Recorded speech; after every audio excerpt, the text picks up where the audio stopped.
Amen. Miarabantsika rehetra ry havana amin'ny anaran'i Jesosy Kristy Tompo. Dia ho ampitombona amintsika mandrakariva ny fahasoavana ary koa ny fiadanana avy amin'Andriamanitra iray Jesosy Kristy Tompo ary ny firaisana amin'ny fanahy masina. Hivavakantsika rehetra miatrahantsika izao fampaherezana fo izao.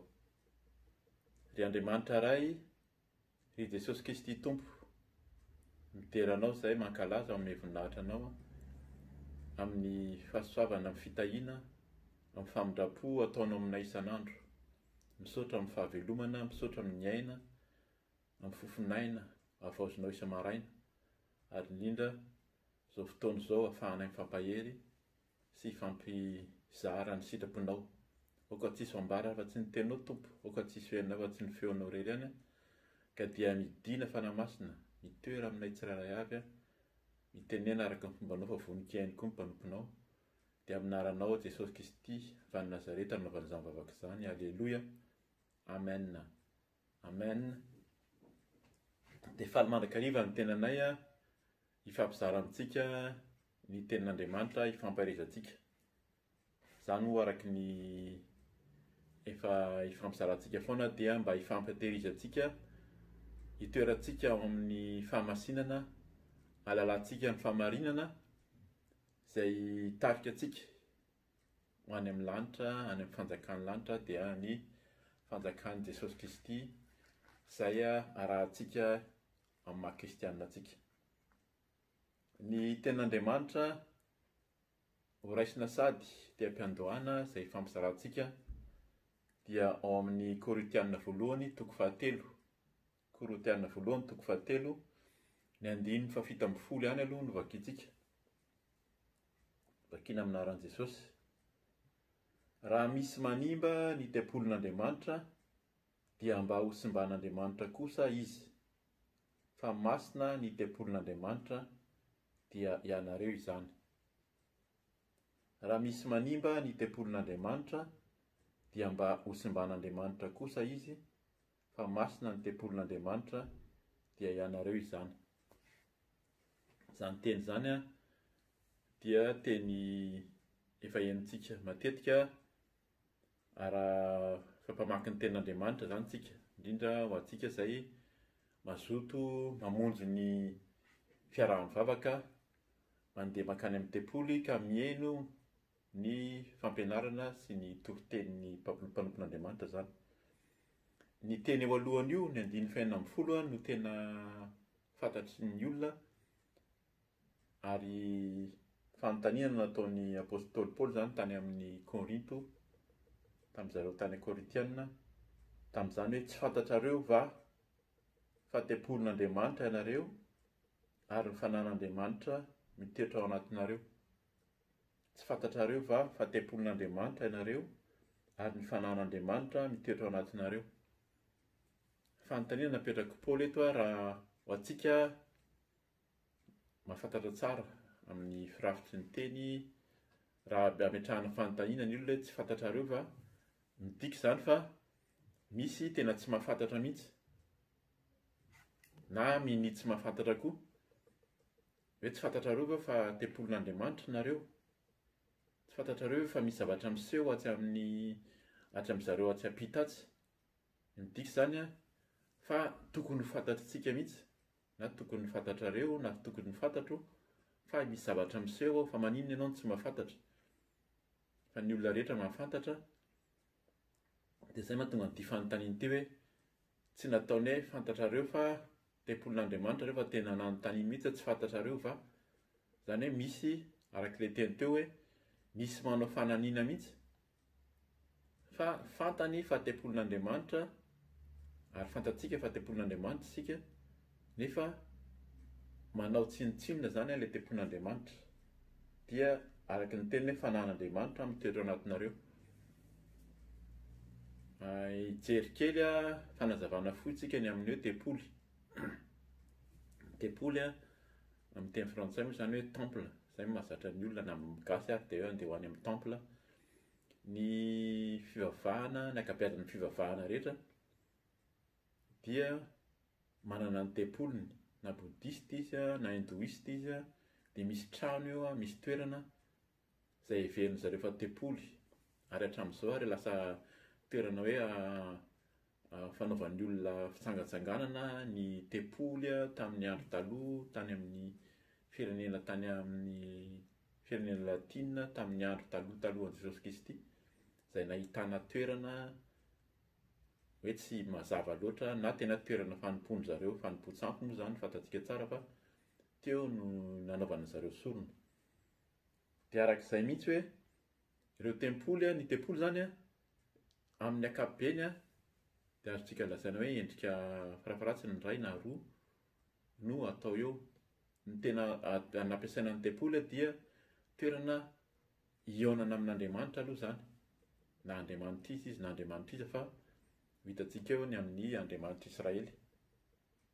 Fa toerana ionana amin'Andriamanitra eo zany hoe hifankazarana, hifionana amin'Andriamanitra.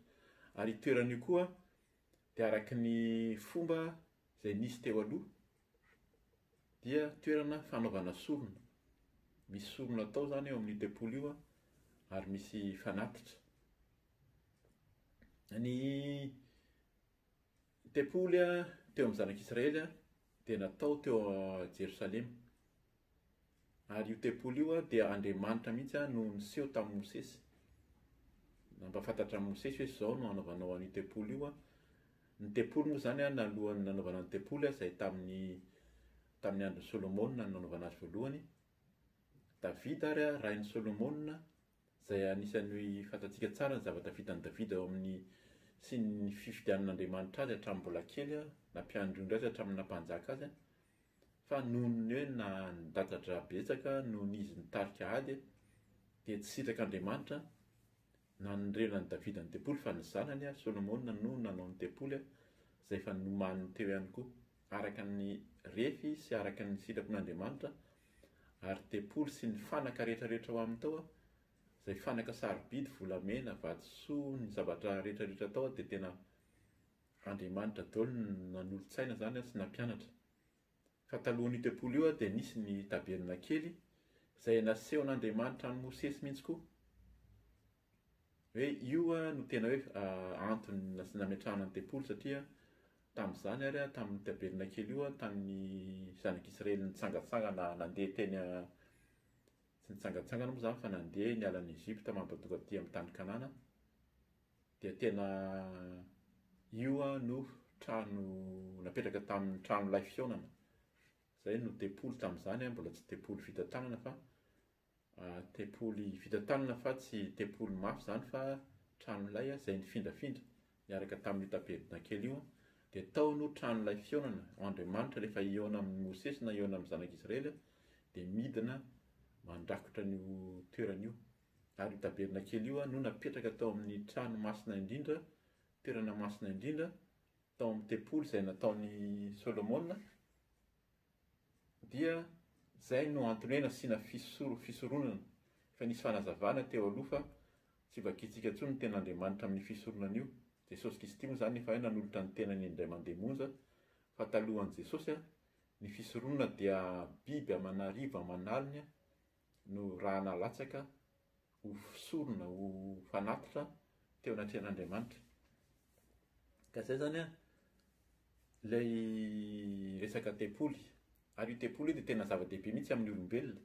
Amin'izao fotoana izao zany rehefa hoe andeha ho any amin'ny tempoly, andeha ho any am-piangonana, dia le trano ny eritreretin'ilay olona fa tempoly.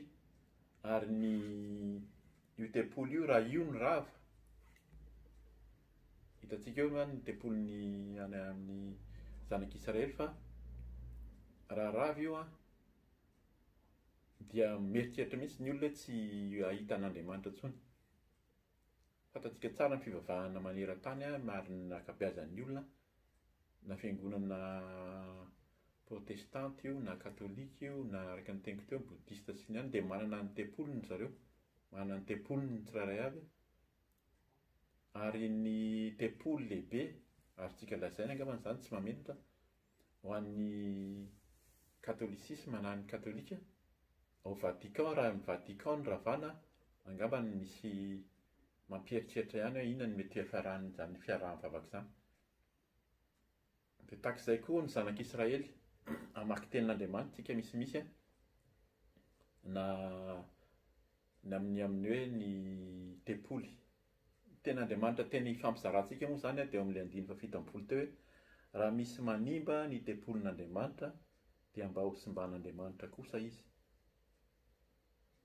Zay zany raha misy manimba ny tempolin'Andriamanitra dia ho simban'Andriamanitra kosa izy.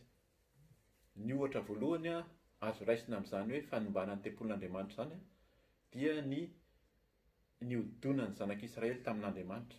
Araka ny teny teo hoe io tempoly io rehefa namboarin'i Solomona dia tena zavatra ngezabe, mijoalajoala, zavatra mirentirenty, zavatra tsara tarehy, sarobity, lafo vidy zany no natao tao amin'io tempoly io, ary tsisy eritreritra mihitsy indrindra ny zanak'Israely ho rava io na ho ravana, fa Jesosy Kristy any amin'ny Matio any moa zany, Matio 5:1-7 eo dia anisany namelohana azy mihitsy zany, namelohana azy mihitsy fa ho ravany ao anatin'ny 3 andro io dia hatsangany ao anatin'ny 3 andro.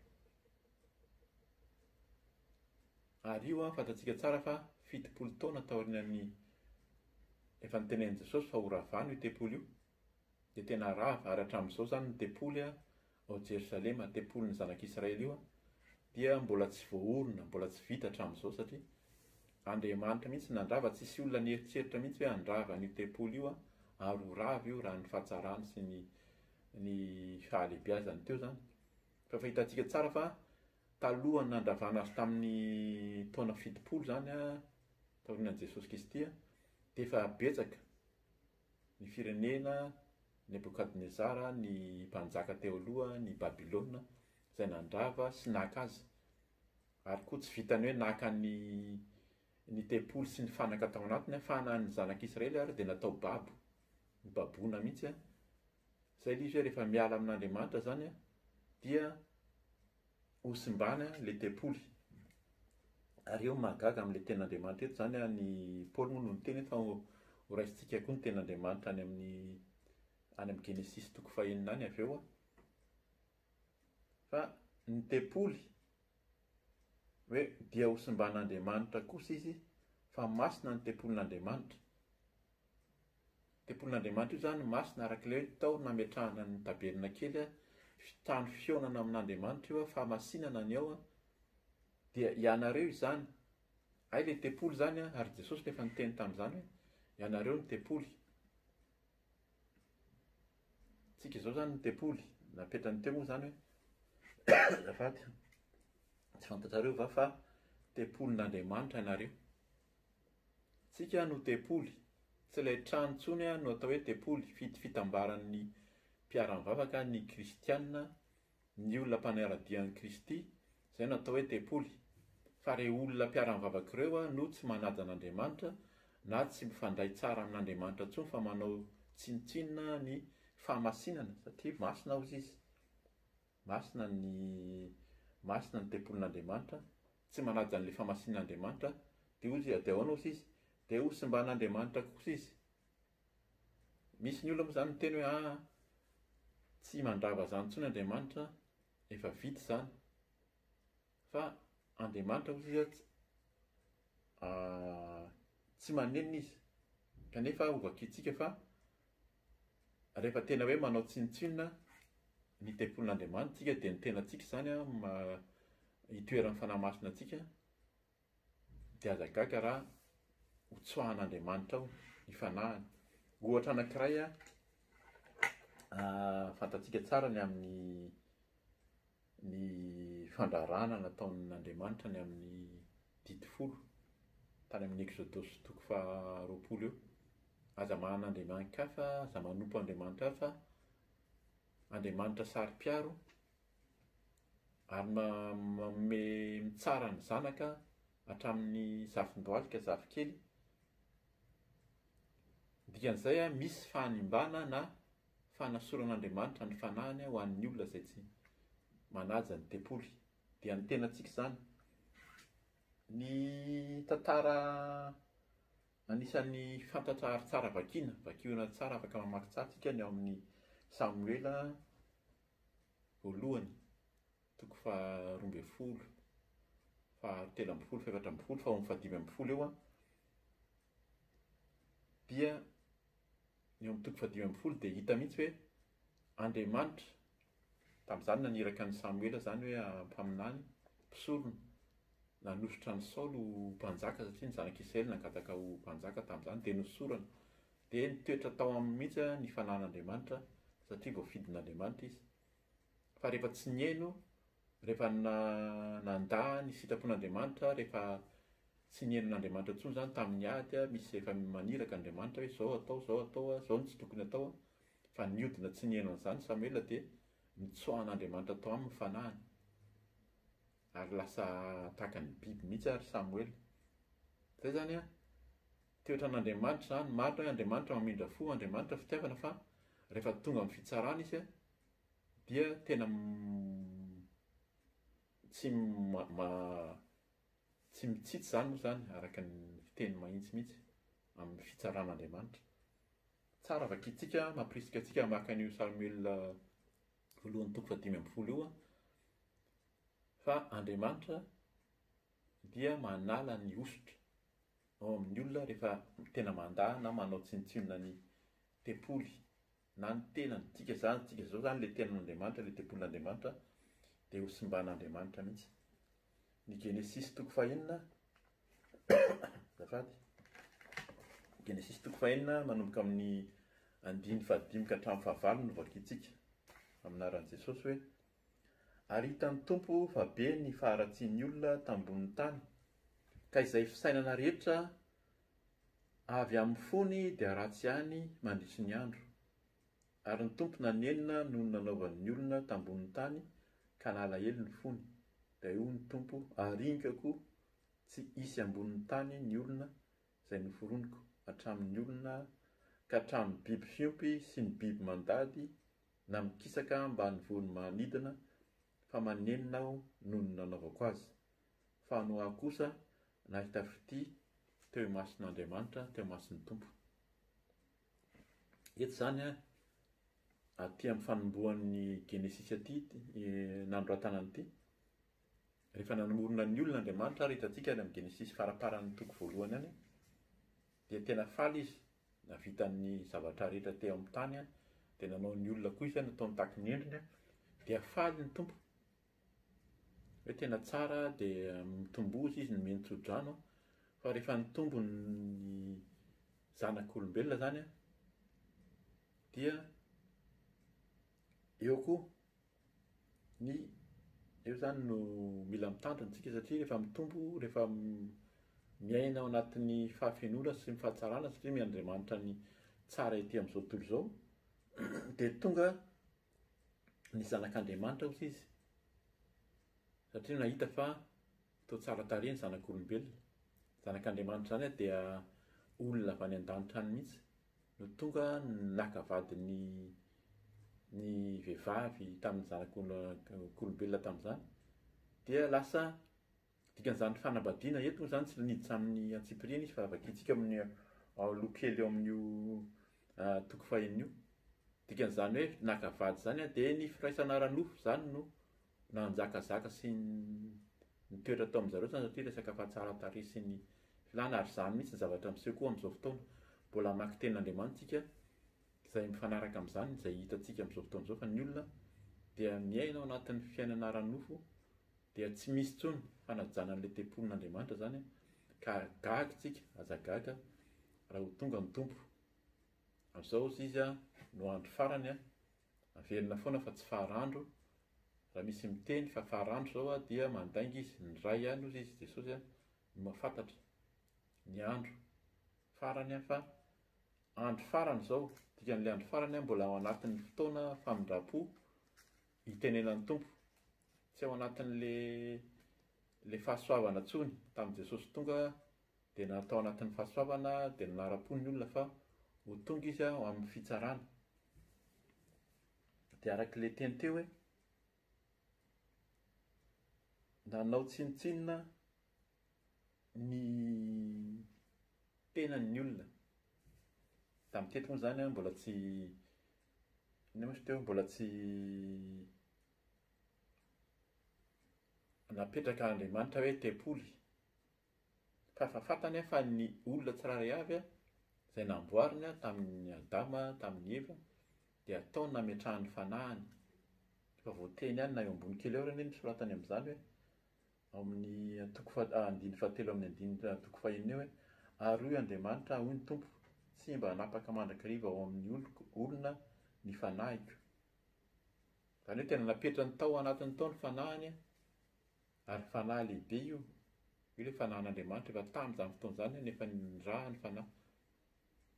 Naseho an'Andriamanitra, naseho an'ny Tompo ho antsika. Izay nisorana an'Andriamanitra ho antsika izay mino an'i Jesosy Kristy ny fiasan'ny fanahy masina koa.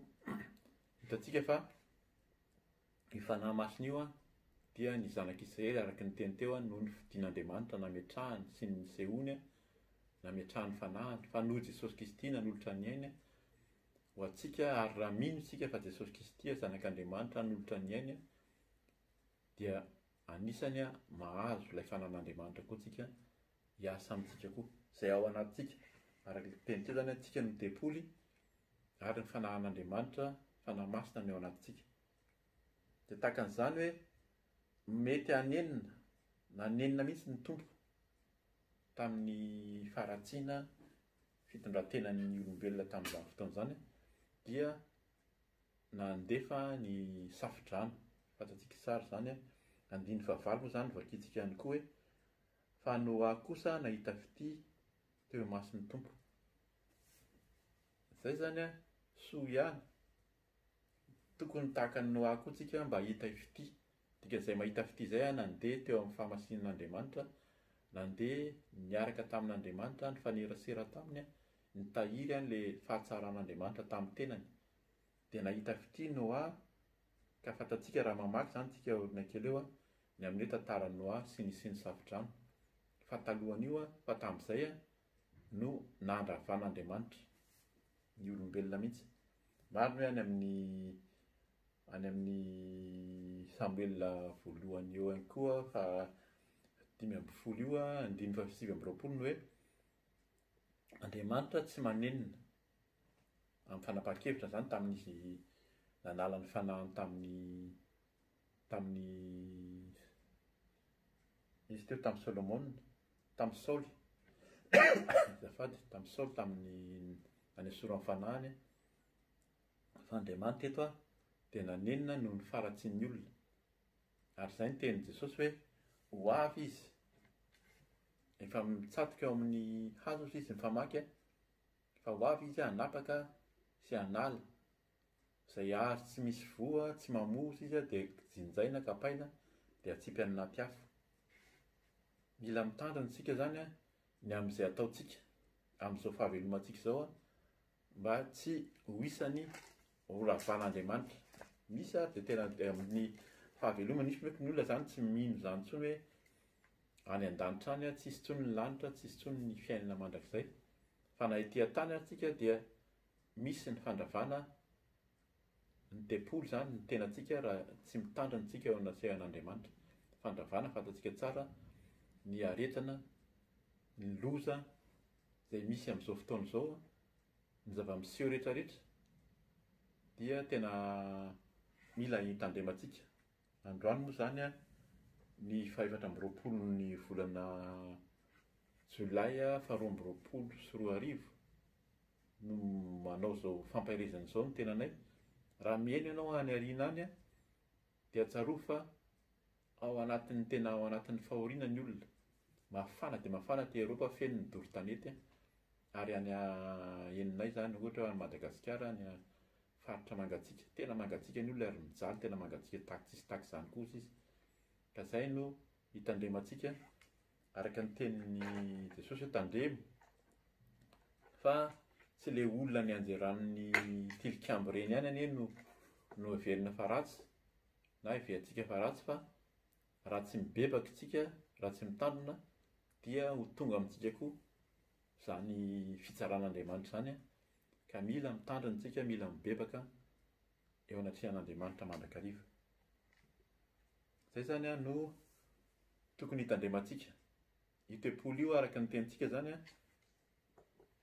naorina izy io naorin'ny zanak'Israely nefa efa niteny ny tompo noho ny faharatsiana natao tao a tsy natao fa fisoronana intsony a tsy natao fionana amin'Andriamanitra intsony a fantatsika tsara fa niravahan'i Jesosy zany tonga Jesosy dia nandrava ny tempolo satria taony nataony olona fanaovana fivarotana amin'ny fiteny mazato dia natao fanaovana trafika fanakalozana natao fivarotana ary zay no mila mitandrina ho antsika zany a izay manao men'Andriamanitra fahasoavana ny amin'ny fanorenana ny tempolo na nanorina tempolo lehibe nefa lasa ao no ataony olona fitadiavam-bola ary fangalarana ao rehefa misy resaka vola ao matetika dia misy halatra ka zay a mila mitandrina fa ho avy ny tompo handrava ny tempoly iverintsika amin'le tenin'Andriamanitra tao amin'ny Korintianina voalohany toko fahatelo teo tsy fantatrareo fa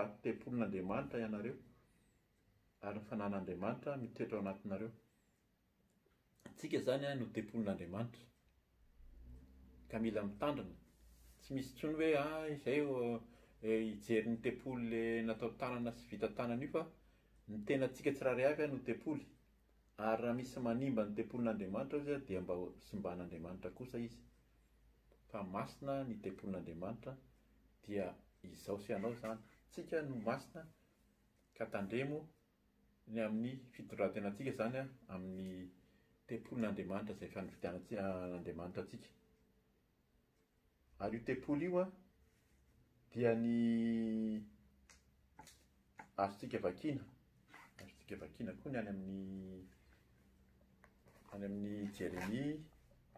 Jérémie toko fa 5 ny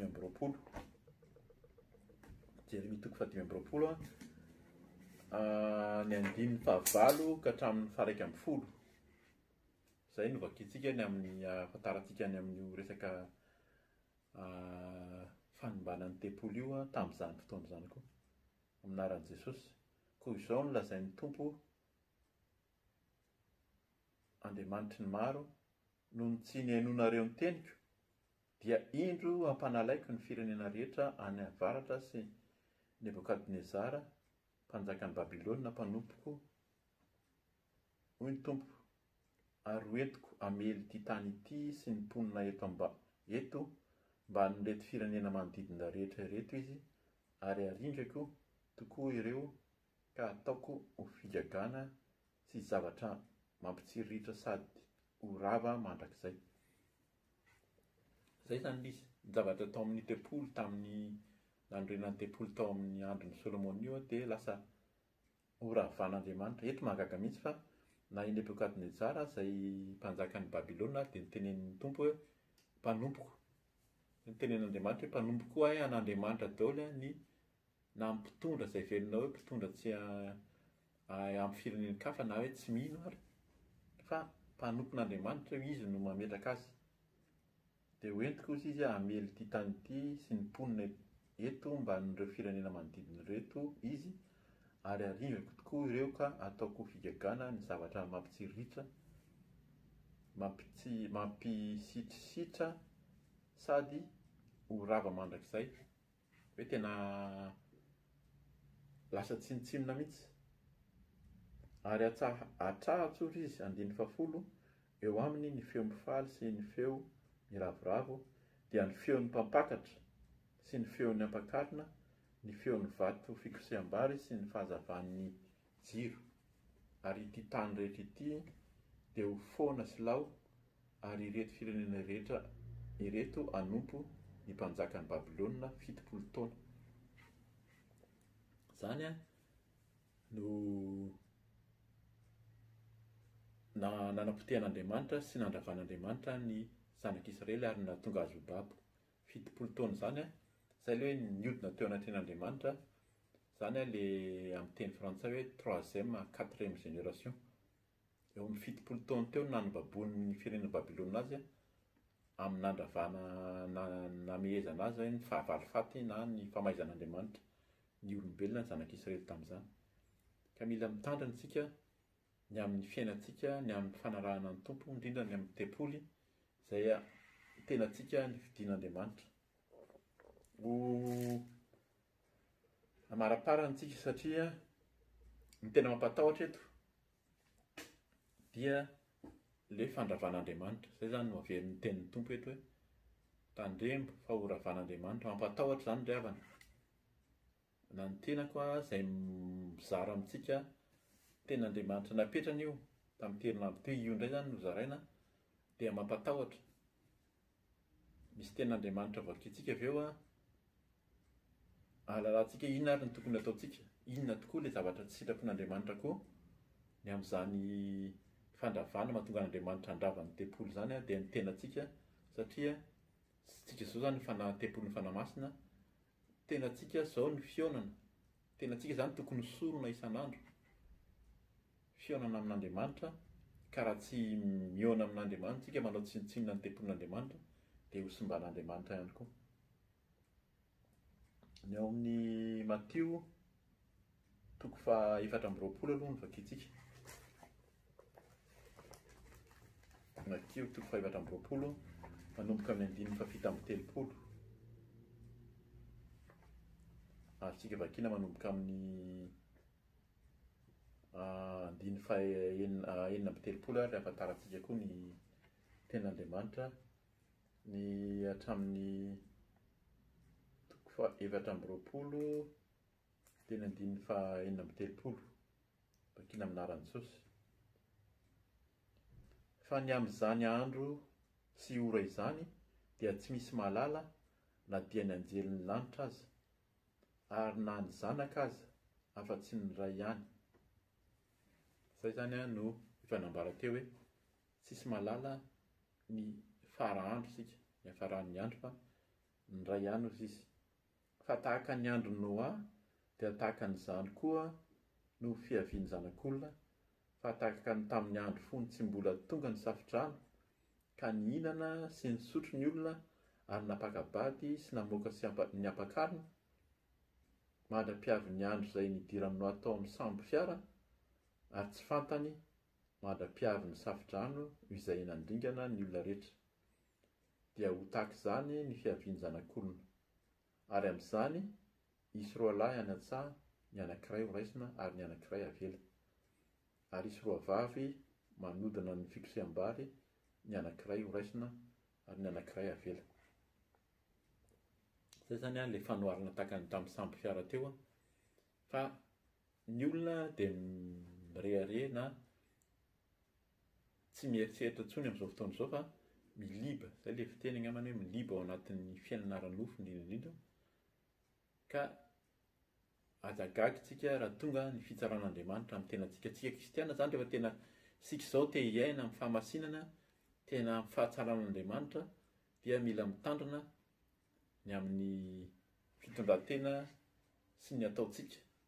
Fa ny Tompo dia sari-piaro amin'ny maha-tempolon'Andriamanitra antsika sy ny toeran'ny fanamasina amintsika. Ny vakintsika ihany koa ny Romanina 1:1. Ny amin'ny Romanina 1:1 mara-parana antsika anazy. Amin'ny Romanina 1:1 ny 9:20 ka hatramin'ny 12:30.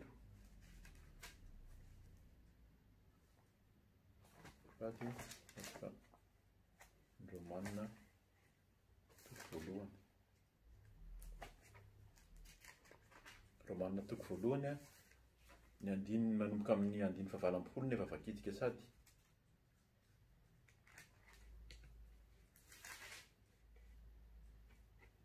Aminaran'i Jesosy amin'ny soramandry amin'ny Baiboly keto hoe ny fahataizeran'Andriamanitra amin'ny zanak'olombelona. Fahaseho avy any an-danitra ny fahataizeran'Andriamanitra amin'ny faharatsiana rehetra sy ny tsy fahamarinan'ny olona izay misakana ny fahamarinana amin'ny fanaovan-dratsy. Satria izay fantatra ny amin'Andriamanitra dia miseho ao am-pony ireny fanasehon'Andriamanitra taminy. Fa ny fombany tsy hita dia hoeriny mandrakizay sy ny maha-Andriamanitra azy. Dia miseho hatramin'ny nanaovana izao tontolo izao, fa fantatra amin'ny zavatra nataony dia tsy manan-kalahatra ireo. Fa na dia nahalala an'Andriamanitra aza izy, dia tsy mba nakahala, dia tsy mba nankalaza azy toy izay mendrika ho an'Andriamanitra. avetry kely azafady 9:20. Fa na dia nahalalàn'Andriamanitra aza izy dia tsy mba nankalaza azy toy izay mendrika ho an'Andriamanitra na nisaotra azy fa tonga zava-poana izy tamin'ny fisainany ary tonga maizina ny fony donto. Nantoka-tena ho endry izy ka tonga dala koa ny voninahitr'Andriamanitra tsy mety ho loha dia nosoloany zavatra tahaka ny endriky ny olona mety ho loha sy ny vorona sy ny biby manatongotra efatra ary ny zavatra mandady sy mikisaka. Raha diniantsika tsara dia ao amin'ny fon'ny olona zany niala tamin'Andriamanitra ary nyroso tamin'ny fanompoan-tsampy ny olona. Dia ny zavatra vita tanana zany no nataon'ny olona ivavahana iankofana zavatra vitan'Andriamanitra ozy izy zany fa tsy ilay Andriamanitra nanao azy no tokony ivavahana. 9:20. Ary izany no nanoloran'Andriamanitra azy tamin'ny filan'ny fony ho amin'ny falotona dia ny nifanalany voninahitra tamin'ny tenany avy. Ary ny fahamarinan'Andriamanitra dia nosoloany lainga ka nanaja sy nanompo ny zavatra natao izy fa tsy ny mpanao izay isaorana mandrakizay. Amen. 9:20. Izany no nanoloran'Andriamanitra azy ho amin'ny filan-dratsy mahavoafady fa ny vehivavy tao aminy nanova ny fanaony ho amin'izay tsy fanaony. Ary tahaka izany koa ny lehilahy fa namela ny fanao ho amin'ny vehivavy izy ka maimay tamin'ny fampilany samy lehilahy ny fanao izay mahamenatra dia nandray tao amin'ny tenany ny valiny izay ny tokony ho azy noho ny fiviliany. Mazava ny ten'Andriamanitra eto. Efa nisy fanazavana amin'izay ny amin'ny vidéo afaka mampirisika antsika zany eno ireo vidéo fampianarana sy fampiahizana efa nizaraina teo aloha sy ny fidina vavolombelona. 9:20. Ary araka ny nanaovan'ny fahalalana marina an'Andriamanitra ho tsy miendrika ho tanany dia araka izany kosa no nanoloran'Andriamanitra azy ho amin'ny fisainana tsy mahamendrika hanao izay zavatra tsy tokony atao ka dia feno ny tsy fahamarinana rehetra, ny faharatsiana, ny fiheremana, ny lolo-po, feno fialonana, vonoan'olona, fifandirana, fitaka, otro-po, mpibitsibitsika, mpanendrikendrika halan'Andriamanitra, mpampahory, mpiavinavina, mpandoka-tena, mpamory sainjatry, tsy manoa raisireny, tsy manam-pahalalana, tsy mitana fanekena, tsy manam-pitiavana, tsy miantra, dia olona mahalala tsara ny fitsipika nomen'Andriamanitra fa izay manao izany zavatra izany no mendrika ho faty. Nefa tsy manao izany ihany izy fa mankasitraka ny manao koa. Zay zany le mila mitandrina antsika amin'ny mahatem-polon'Andriamanitra antsika. Ireo faharatsiana rehetrarehetra voatonona teo ireo ivereny vakiana tsara nefa voatonona daholo. Misy fidina vavolombelona nataon'ny mpanompon'izay vao tamin'ity herinandro ity omaly angambany raha amin'ny daty raisitsika izao. Eto amin'ilay mpibitsibitsika, mpanendrikendrika, ny tantarany hoe mifosafosa. Na dia ao anatin'ny famasinana, ao anatin'ny fanompoana atsika ka manomboka mifosafosa manaratsy olona dia mitandrema fa ao anatin'ny fidina vavolombelona dia tena misokatra ho antsika mihitsy ny afobe ny any amin'ny elo. Tena misokatra ho antsika ny elo raha ao anatin'izany fombafomba izany tsika. Ka mila mitandrina tsika. Zay raha zanak'Andriamanitra tsika miaina amin'ny famasinana dia arak'ilay tenin'ny fampiarezana eto foana zany ho antsika hoe azagaza fa asa hafahafa ianao. Na miresaka amin'ny olona ary gaga ny olona ary toa tsy be resaka firy intsony satria mila mieritreritra ianao alohan'ny hamoaka teny na alohan'ny miresaka amin'ny olona fa tsy miteniteny foana andeha amin'ny fipitsipitsihana, fanaratsiana sy ny fosafosa fa mila mitandrina tsika. Fa na dia makasitraka izany koa tsika hozy izy na mihaino fotsiny ary dia anisany efa fankasitrahana ka anisany hoe hitsaran'Andriamanitra antsika sy alany fanahy masina ao amintsika koa zany. Zay ny tena mampatahotra rehefa miala ao fanahy masina io dia arak'ilay teny teo tahaka ny natao tamin'ny Saoly dia tsinitsinina. Raha tsika hozy izy ny fanasina ny sira zany tsisy tsiro intsony dia hitsahan'ny olona, ataon'ny olona tsinitsinina ka dia mila mitandrina tsika, mila mibebaka mba ho tanteraka foana eo anaty an'Andriamanitra. Ny ten'Andriamanitra farany angambany alohan'ny hamaranantsika azy dia eo amin'ny Efesianina toko faharoa. Efesianina toko faharoa no vakiantsika amezantsika ny tenin'Andriamanitra. Efesianina toko faharoa vakiantsika manomboka amin'ny 9:20. Anaran'i Jesosy hoe koa dia tsy mba vahiny sy mpivahiny intsony ianareo, fa tompon-tany mpiray fanjakana amin'ny olona, masina sady adokoana an'Andriamanitra, natsangana teo ambonin'ny fanorenan'ny apôstôly sy ny mpaminany, ary Kristy Jesosy no fehezoro indrindra. Ao aminy no irafetan'ny rafitra rehetra, hitombo tsara ho tempoly, masina ao amin'ny tompo. 9:20 vakiko ihany, ary ao aminy no miaraka ahorona koa ianareo ho fonenan'Andriamanitra amin'ny fanahy. Izay zany tsika dia nahorona, tsika izao dia napetraka ety amin'izao tontolo izao, tsy vahiny intsony tsika fa tena tompon-tany. Noho Jesosy Kristy dia lasa mpandova, lasa tompon-tany, tsy misy intsony ny vahiny, tsy misy intsony ny mainty, ny fotsy, ny mavo, ny mena, fa mifaly. Raha misy asa fahasoavana ataon'ny mpanompon'Andriamanitra kristianina any amin'ny firenena hafa, n'iza tokony hifalitsika fa miaraka nahorona.